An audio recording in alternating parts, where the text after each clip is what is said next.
How to change your spending limit for Instagram ads. So let's get started.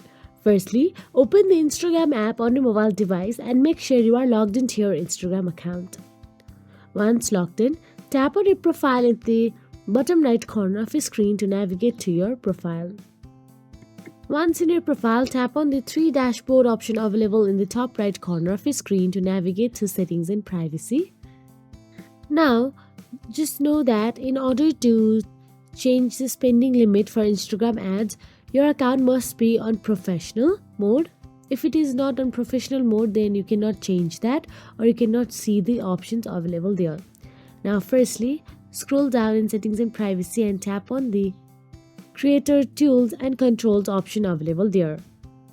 Then once inside creator tools and controls, tap on the add payments option available on the top. Now tap on billings and payments. Inside billings and payments, you will get to see add limit option available here, but I don't have this update yet. If you have it, then you will get to see slider option available where you can change the spending limit. All you have to do is enter your desired limit and tap shave.